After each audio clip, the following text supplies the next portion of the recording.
É uma vergonha, na primeiro lugar, naturalmente, que mostra a incapacidade que tem para governar. Nossa mostra de hecho aqui e a sentença de AUE está exatamente o que matriz dilante semana passada.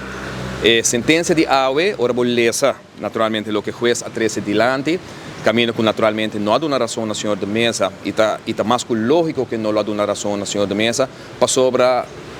tá uma lei que passa do parlamento de Aruba a pone e regla de que hora para vir of não ministro. É triste de caso tá que o senhor Mike Eman está de lei aqui. E mais ainda também a senhora Herlin Cruz, que está de dois formadores. É pena que não pone o senhor de mesa passa do origem a em corte, tá algo que nunca me será suceder. E uma bicela dois semanas passar. Se tal tem coragem e confiança no senhor de mesa, mesmo que o juez avisa a minha pessoa avisa 2 semanas passar,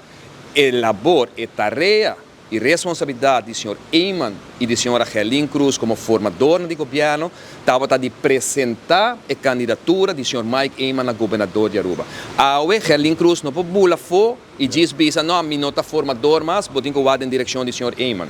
Passou tudo gente de San Aruba que a senhora Herlin Cruz te som que não quer o senhor Mike de Mesa como ministro.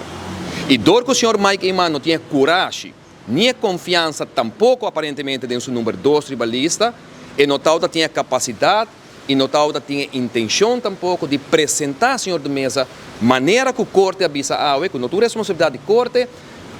a sentença avisa loud and clear, senhor formador, abo tem que apresentar a candidatura de bom candidato na governador de Aruba. Não tem coragem,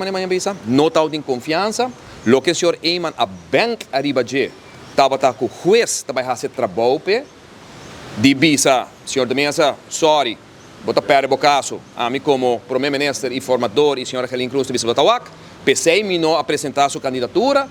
e sorry, não está nos culpa, Mike, não está amigo, não está brother, não está ex-colega, não está colega de partido, pero não está minha culpa, está juez avisa que o não pode vir a ministro. O juez avisa a mim não também carga sapato aí do senhor Eman, que o senhor Eman está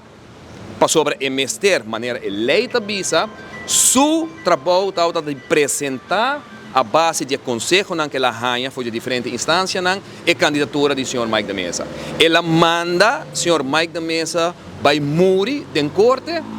e não vão olvidar que ora o senhor de Mesa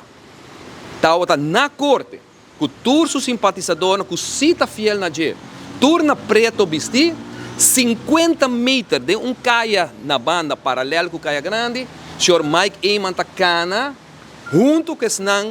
com a horca, senhor Mike de Mesa.